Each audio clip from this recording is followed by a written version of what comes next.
நீங்கள் பார்த்துக் கொண்டிருப்பது உங்கள் விஜய்.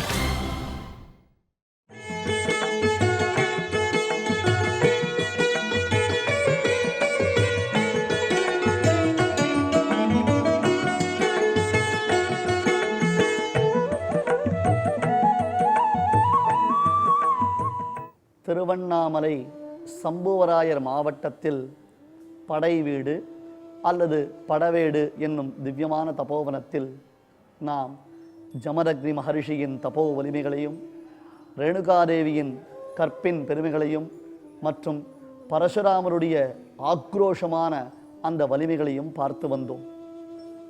அற்புதமான க்ஷேத்திர விசேஷம். இந்த ஒரு சரித்திரத்தில்தான் எத்தனை விதமான உண்மைகள் பொதிந்திருக்கின்றன. ஏனென்றால் எவ்வளவு பெரிய தவ வலிமை பெற்றவராக இருந்தால் கூட ஒரு சிறு சந்தர்ப்பம், அதாவது நாம் இந்திரியங்களை புலன்களை எல்லாம் அடக்கி வைத்து கடுமையான தவம் புரிந்து சித்தி பெற்றிருக்கிறோம் என்று இருமாப்புடன் இருந்தால் அது தவறானது. அது தவிரவும் சித்தி பெற்றிருந்து நாம் அமைதியாக இருந்தால் கூட ஏதாவது ஒரு சந்தர்ப்பத்தில், அதாவது நம் பெரியோர்கள் சொல்லுகிறார்கள், பஸ்பச்சன்னாக்னி கல்பகா என்று, நீர் பூத்த நெருப்பு ஒரு இடத்தில் அக்னி கொழுந்து விட்டு எரிகின்றது.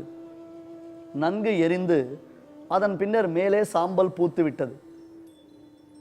சாமான்யமாக நாம் என்ன நினைப்போம்?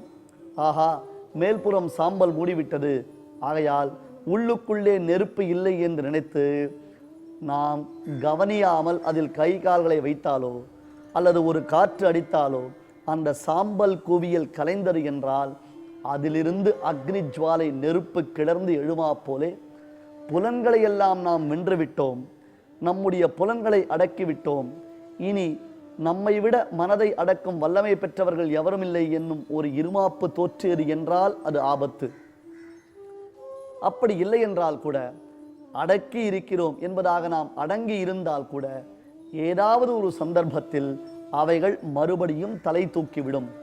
அப்படித்தான் இனி கோபப்படக்கூடாது, கோபவசப்படக்கூடாது என்றெல்லாம் தபோவலிமையை பெற்றிருந்த ஜமதக்னி மகரிஷி தன் மனைவி செய்த ஒரு சிறு குற்றத்தை மிக பெரியதாக எண்ணி அந்த மனைவிக்கு மாபெரும் தண்டனை அளித்தார். அன்பர்களே, வெறும் கதைகளை கேட்பதோ அல்லது காட்சிகளை பார்ப்பது மட்டுமோ இந்த தபோவனத்தின் நோக்கமில்லை. அதை சொல்லுவதோ கேட்பதோ மட்டும் நோக்கமில்லை. அடியேனிடத்தில் பலரும் தெரிவிக்கிறார்கள், சுவாமி, தாங்கள் செல்லும் இடமெல்லாம் அபூர்வமாய் இருக்கின்றன, மிகவும் ஆபத்தான பயணத்தை எல்லாம் தாங்கள் மேற்கொள்ளுகிறீர்கள், மிகவும் சிறந்த இடங்களாக இருக்கின்றன, அவ்விடங்களுக்கு சென்று பார்க்க வேண்டும் என்னும் ஆவல் எங்களிடத்தில் மிக்கிருக்கிறது என்கிறார்கள். இது சந்தோஷத்தை அளிக்கக்கூடியதா என்றால் அடியனுக்கு மாபெரும் ஏமாற்றத்தை தான் அளிக்கிறது. யாராவது ஒருவர், சுவாமி, தாங்கள் சொன்ன அந்த கருத்தை நாங்கள் மனதில் வைத்துக் கொண்டோம், அந்த கருத்தின்படி நடப்பதற்கு முயற்சிக்கின்றோம், அது ஜமதக்னி மகரிஷியினுடைய சரித்திரமாக இருப்பின் அல்லது ரேணுகாதேவியினுடைய சரித்திரமாக இருப்பின், அதில் பொறிந்திருக்கக்கூடிய நுட்பமான அம்சங்களை ஆராய்ந்து பார்க்கும் பொழுது பெரும் பெரும் மகரிஷிகள் தபோதனர்களுக்கே தங்கள் வாழ்க்கையில் பலவிதமான துன்பங்கள் ஏற்படுகின்றன என்றால், சுகமான இல்லறத்தில் இருந்து கொண்டு சுகதுக்கங்களை அனுபவித்துக் கொண்டு சிறிதும் புலனடக்கம் இல்லாமல் மனவடக்கம் இல்லாமல் இருக்கக்கூடிய நம்மை போன்ற சாமானியர்களுடைய நிலை எப்படித்தான் இருக்கும்? ஆகையால் தாங்கள் சொல்லும் ஒவ்வொரு கதையிலும் ஒரு கருத்தை நாங்கள் பின்பற்றுகிறோம் என்று ஒருவராவது சொல்ல மாட்டார்களா என்னும் ஏக்கம் அடியேனுக்கு உண்டாகின்றது.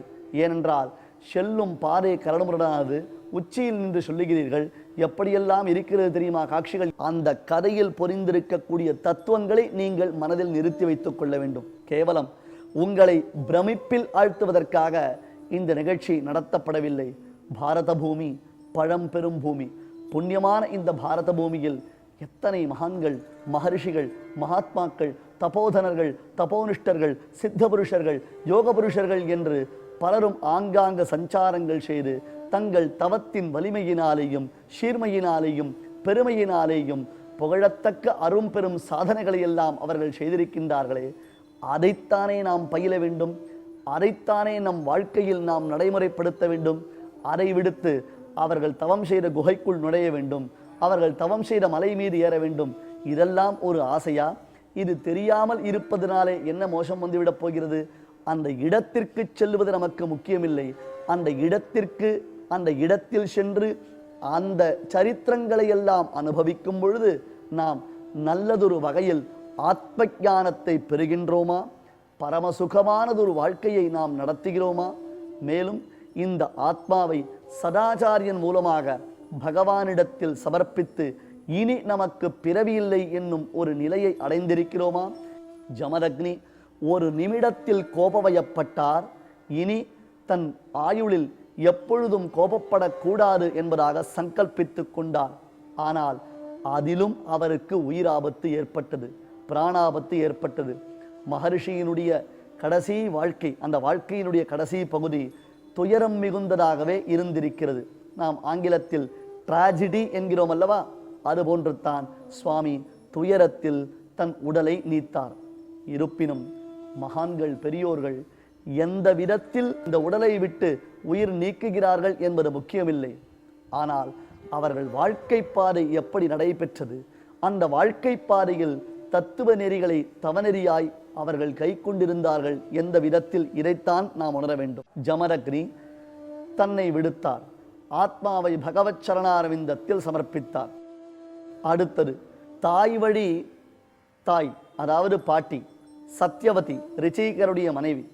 அந்த சத்யவதி அவள் தன் அன்னை. அந்த அன்னையார் செய்த காரியத்தினாலே ஜமதக்னியினிடத்தில் வரவேண்டிய கோபம் என்னும் குணம் பரசுராமனிடத்தில் வந்து சேர்ந்தது. பிருகுவினுடைய சரித்திரம், பிருகு சத்யவதிக்கு செய்த அனுகிரகம், அந்த அனுகிரக விசேஷத்தினாலே ஜமதக்னி சாத்விகராய் பிறந்து பின்னர் அவரிடத்தில் சம்பவிக்க வேண்டிய மூர்க்க குணம் பரசுராமனிடத்தில் வந்தது என்பதை அடியேன் கீழே பலமுறை தெளிவாகத்தான் சொல்லி இருப்பதாக நினைத்துக் கொண்டிருக்கிறேன். சத்யவதியின் தாயார் செய்த சதிச்செயலால் சரு மாறியது, பிருகு மகரிஷி கொண்டு வந்த அந்த ஹோம பிரசாதம் மாறியது. அப்படி அது மாறியதினாலே பிள்ளைகள் விபரீதமாக பிறக்கப் போகிறார்கள் என்பதை உணர்ந்த சத்யவதி பிருகு மகரிஷியை சரணமடைந்தாள். பிருகு மகரிஷி, சரி, உனக்கு பிறக்கும் பிள்ளை சத்துவகுண பிரயுக்தனாகவே இருக்கட்டும், அதன் பின்னர் அந்த பிள்ளையின் பிள்ளையானவன் அவன் ஆக்ரோஷத்துடன் க்ஷத்ரிய குணங்கள் நிரம்பியவனாக பிறக்கட்டும் என்று வரமளித்தார் அல்லவா.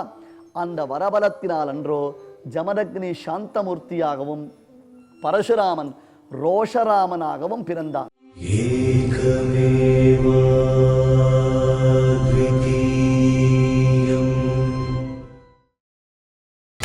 நீங்கள் பார்த்துக் கொண்டிருப்பது உங்கள் விஜய்.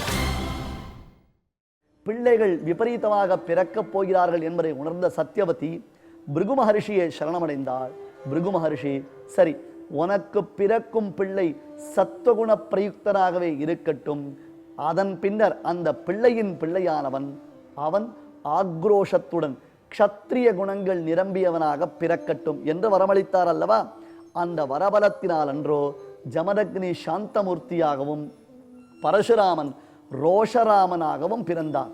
சுவாமி ஸ்ரீ வேதாந்த தேசிகன் காண்பிப்பார், அக்ஷத்ராமிக சந்ததக்ஷய இமாம் திரிசப்த கிருத்வஹா க்ஷிதிம் என்று தசாவதார ஸ்தோத்திரத்தில் ஒரு ஸ்லோகம்.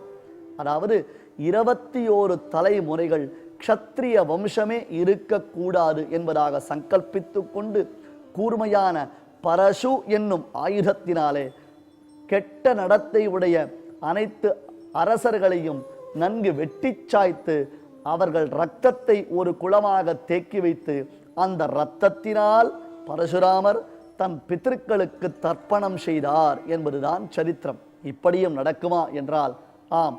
தவறு செய்யக்கூடிய அரசர்களை தண்டிப்பதற்கு அந்த காலத்தில் பரசுராமர் கைக்கொண்ட ஓர் உபாயம். ஏனென்றால் பூமியில் அந்த அரசர்களுடைய அக்கிரமங்கள் அதிகரித்ததினாலே பூமியின் பாரம் மிகவும் தாங்க முடியாமல் போனது. இதை ஆழ்வார்களும் தங்கள் பாசுரங்களில் பல இடங்களில் காண்பிக்கின்றார்கள்.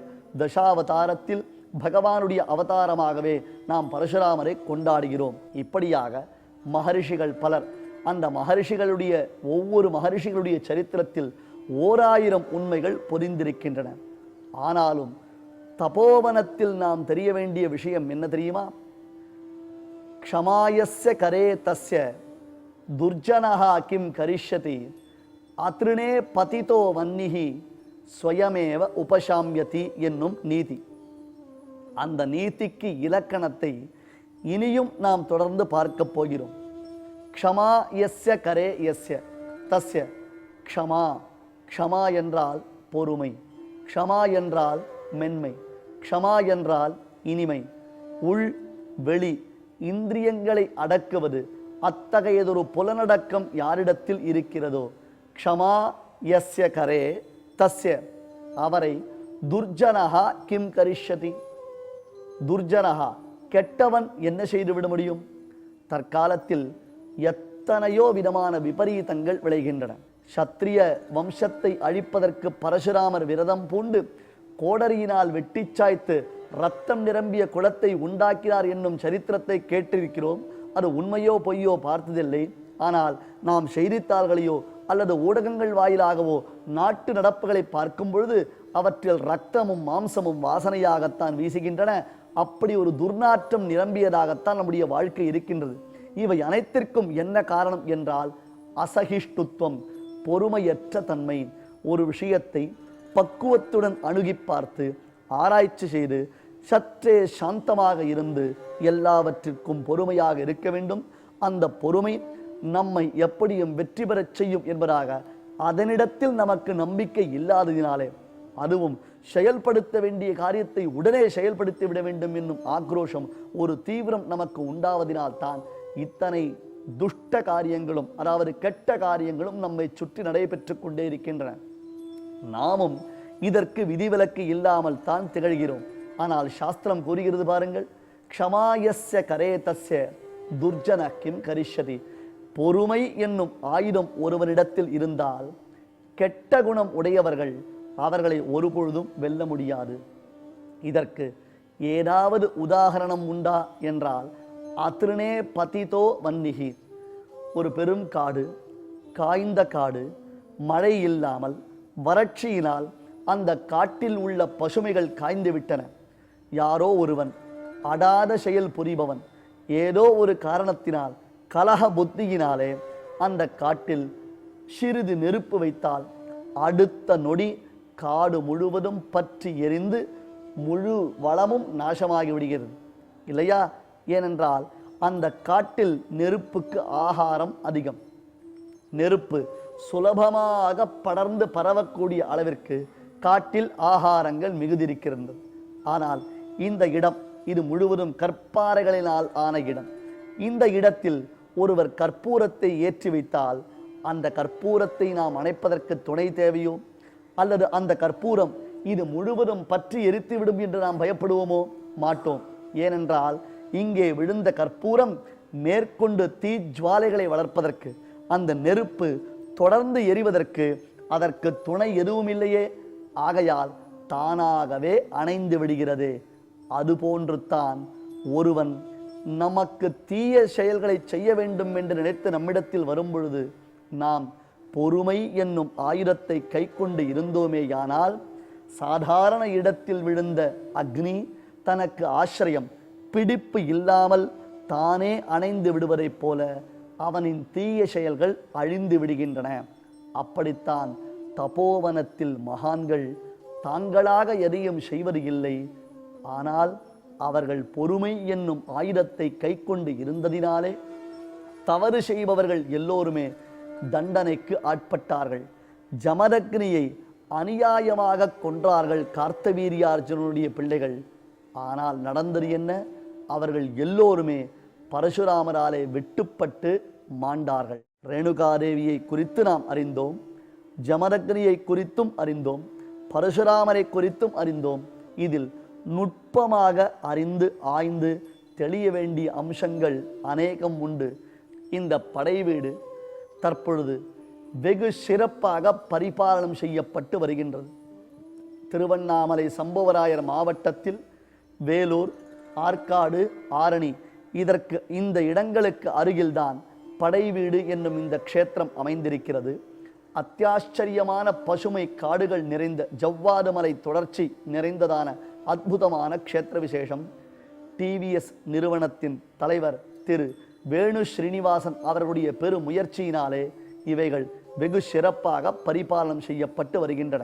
தவிரவும் வருடந்தோறும் நடைபெறக்கூடிய மாசி மகம் என்னும் இந்த திருவிழா வருடந்தோறும் மாசி மகத் திருவிழா உலகப் புகழ் வாய்ந்தது இல்லையா? அலகாபாத் திரிவேணி சங்கமத்தில் நடைபெறும் கும்பமேளாவை போன்றுத்தான் மாசி மகத்தன்றும் சமுத்திரஸ்நானம் மிக மிக சிறப்பு வாய்ந்தது. அன்றைய தினத்தில் படைவீடு ராமன் அங்கிருந்து கிளம்பி நேராக திருக்கடன் மல்லை என்னும் மகாபலிபுர க்ஷேத்திரத்திற்கு வந்து சமுத்திரத்தில் தீர்த்தவாரி கண்டருடுகிறார். வரும் இந்த பிப்ரவரி மாதம் 25ஆம் தேதி திங்கட்கிழமை அன்று மாசிமக தீர்த்தவாரி மாமல்லை என்று ஆழ்வார்கள் தங்கள் திருவாக்கினால் மங்களாசாசனம் செய்யப்பட்டதும், ஆழ்வார்களில் இரண்டாவது ஆழ்வாரான பூதத்தாழ்வாருடைய அவதார க்ஷேத்திர விசேஷமாயும், ஸ்தலசாயி என்று திருநாமம் கொண்டவனான எம்பெருமான் நிலமங்கை தாயாருடன் கூடிய ஸ்தலசேன பெருமான் எழுந்தருளிருக்கக்கூடிய திவ்ய க்ஷேத்திரமாயும், 108 வைணவ திருத்தலங்களில் தொண்டை மண்டல திருத்தலங்களில் பிரசித்தியானதும், ஹிஸ்டாரிக்கல் எவிடன்ஸ் அதாவது தொல்லியல் துறை, சரித்திரம் மற்றும் புராணம், ஆழ்வார்கள் தங்களுடைய அவதாரம், ஆச்சாரியருடைய சம்பந்தம், இப்படி எல்லா வகையிலும் மேன்மை பெற்றதான மகாபலிபுரம் என்று தற்காலத்தில் பிரசித்தி வாய்ந்த இந்த க்ஷேத்திரத்தில் சமுத்திரத்திற்கு எழுந்தருளி படவேடு ஸ்ரீ ராமபிரான் யோகராம சந்திரமூர்த்தி தீர்த்தவாரி மகோத்சவம் கண்டருடுகிறான்.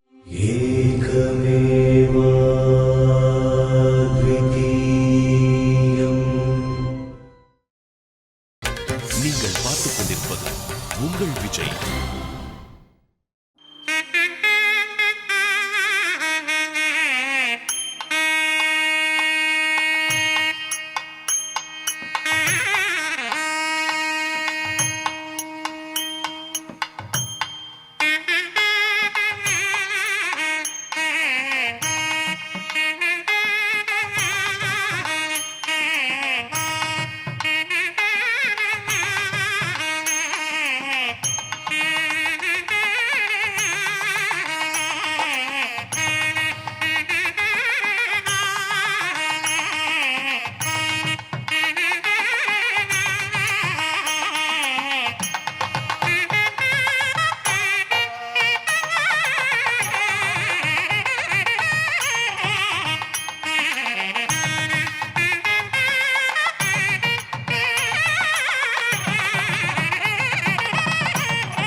ஆகையால் அன்பர்கள் புண்ணியமான இந்த தினத்தில் புனிதமானதொரு சமுத்திரஸ்நானத்தை செய்து தங்கள் பாவங்கள் நீங்க பெற்று படைவேடு யோகராமனுடைய இன்னருளுக்கு இலக்காகும்படியாக பிரார்த்தித்துக் கொள்கிறோம்.